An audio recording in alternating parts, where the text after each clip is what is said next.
실펌 X는 지금은 어떻게 보면은 거의 조금 치료가 안 되는 영역들이 발생을 하면 기본적으로 조금 적용하는 편이에요. 무슨 말이냐면 여드름에서도 어느 정도 정리가 돼 있는 여드름을 유지 치료하기 위해서 컨티뉴어스 모드를 좀 쓴다든지, 아니면 초기부터 염증이 좀 많아서 이제 약물이나 이런 걸 같이 할 수 있고 시술을 같이 받을 수 있는 환자분들은 이제 컨티뉴어스 모드를 조금 더 같이 쓰면서 이제 초기에 그렇게 시술을 하고, 기미나 홍조가 있는 분들은 물론 기미 홍조에 적극적으로 초기부터 쓰는 경우도 있지만, 이제 개인적으로는 이제 다른 디바이스들도 제가 많이 가지고 있고, 실제로 다른 디바이스라고 병행했을 때 더 효과가 나타나는 장비이다 보니까 아주 초기보다는 일정 부분 기존 다른 장비들을 동원해서 기본 정리를 한 다음에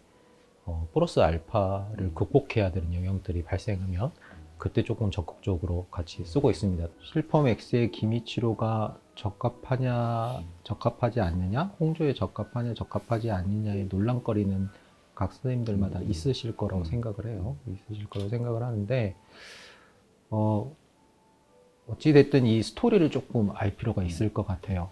그러니까 이제 기존의 니들 RF들이 처음 나왔을 때 일부 환자들에서 니들 RF를 치료를 했더니 뭐 안색도 좀 좋아지고 기미도 좀 시간 지나가니까 좋아지는 것 같아, 이런 것들이 보였었단 말이에요. 그래서 다시 왜 그런지에 대한 걸 잘 몰랐었죠.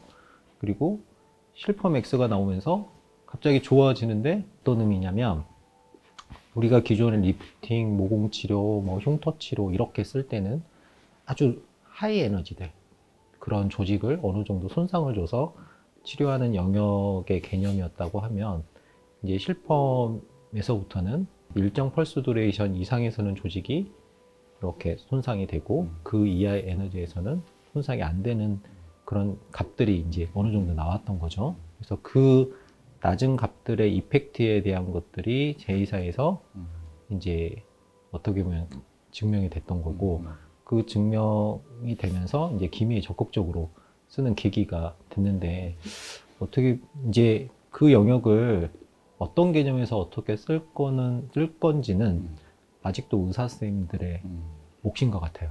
그러니까 얘가 어떤 의미냐면, 이 치료의 레인지가 좀 좁아요. 안전 마진이. 그러니까 조금 욕심내서 넘어가 버리면 pH나 이런 기미를 악화시키는 영역으로 넘어가 버리는 거고, 그 안전 범위 내에서는 이제 잘 효과가 나타나는데, 효과가 나타나기까지 시간이 좀 길어요. 고주파의 전체적인 개념에서 약간 나뉘는 것 같아요. 그러니까 하이 에너지를 써서 뭔가를 저희들이 흔히 말하는 코아듈레이션 시키는 영역들이 있을 것 같고, 약간 로우 에너지에서 LLLT 같은 그런 영역들이 있는 건데, LLLT보다는 조금 더 강한 효과들을 나타내는 효과들이 있는 것 같아요. 기본적으로는 첫 번째 가장 중요한 건 뎁스. 그 다음에 펄스 듀레이션이 되는 장비들이라고 하면 펄스 듀레이션을 좀 조절해 볼 것 같아요. 그 다음에 에너지 레벨을 조절할 것 같아요. 근데 실펌 X에서는 펄스 듀레이션을 조절할 수 있는 모드들이 어느 정도 정해져 있으니까 실펌 X에서는 펄스 듀레이션을 먼저 정하고 들어가는 거예요. 다른 장비와 틀리게. 그래서 그 실펌 X에서는 깊이를 조절을 하는 거죠, 먼저. 그리고 나서 에너지 레벨을 조절하게 되는 형태라고 생각하시면 될 것 같아요. 그러니까 장비마다, 모든 장비마다 다 회사에서 추구하고 만들어 놓은 게 다 달라서 각 장비마다 조절해야 되는 영역들이 조금 다를 수 있을 것 같아요. 여기 환자분은 34세 여자 환자분이시고, 지금 얼굴 전체적으로 보시면은 이제 보시면 모공하고 이런 흉터들, 이런 게 조금 불편해 하시는 환자분이시고, 보면은 원래 안면 불금증이 조금 있으신 환자분이세요. 그래서 일단 실펌 X를 이용해서 시술을 할 때 보통 한 3회에서 5회 정도 시술을 하게 되고요. 보통 3, 4주 간격으로 시술을 한다고 생각하시면 될 것 같고, 오늘 아까 앞에서 그런 모공하고 이제 일부 흉터, 이런 영역들을 더 커버를 할 거기 때문에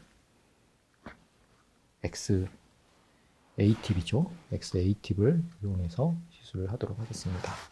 일단 보통은 이제 안면 홍조나 붉음증이 좀 없으시다고 하면 이제 흉터 치료를 위해서 잘 참으실 것 같으면 CW 모드를 좀 많이 쓸 것 같아요. 근데 이제 안면 붉음증도 있으시고 팁을 제가 기존 팁이 아니라 XE 팁이 아니라 XA 팁을 선택을 했기 때문에 펄스 모드로 쓸 겁니다. 펄스 모드로 쓸 거고 여기서 보시면 PW 모드와 CW는 펄스 폭은 동일합니다. 그래서 펄스 폭이 동일하기 때문에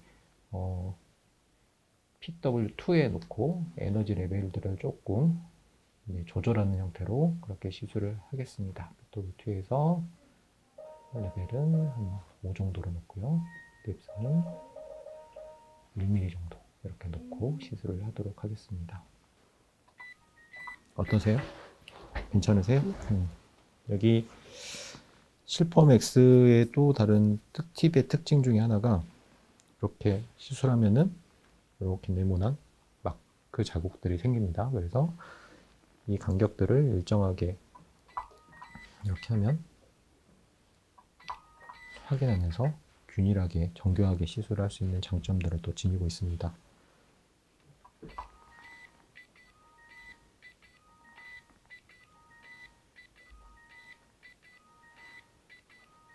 통증은 어떠세요? 괜찮으세요? 보면은 이렇게 간격들이 다 이렇게 나타나죠.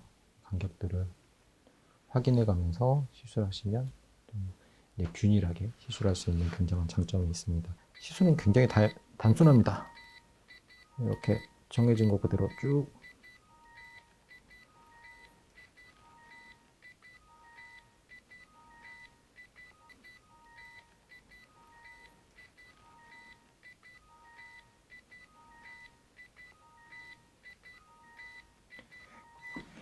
그리고 이 가장자리에 마킹이 있는 게 좋은 이유가 시술에 이 압력을 주는 정도를 거의 균일하게 유지할 수 있습니다. 그러니까 이런 가장자리가 없었을 때는 이제 이 압박하는 정도 이거를 감을 잡기가 조금 힘든데요. 그래서 이거를 어느 정도 익숙해지시면 자기만의 파라미터에서 결과를 얻기 위한 그 세팅 값들을 찾을 수 있습니다. 대부분 어떻게 시술을 저는 많이 하냐면 먼저 시술을 여러 패스 해야 될 때를 먼저 좀 집중해서 합니다. 이런 분들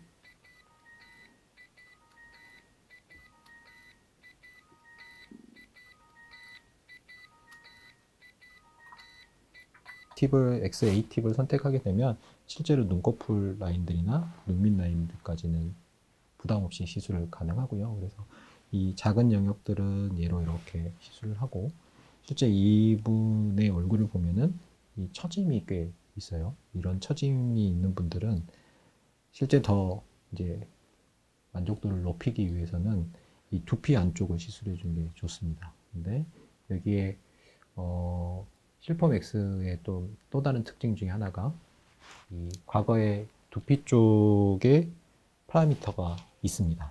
두피 쪽에 리프팅하는 파라미터가 있어서 여기서 보면은 CW 온 모드에 두피 타이트닝 리프팅 이렇게 모드가 있는데요.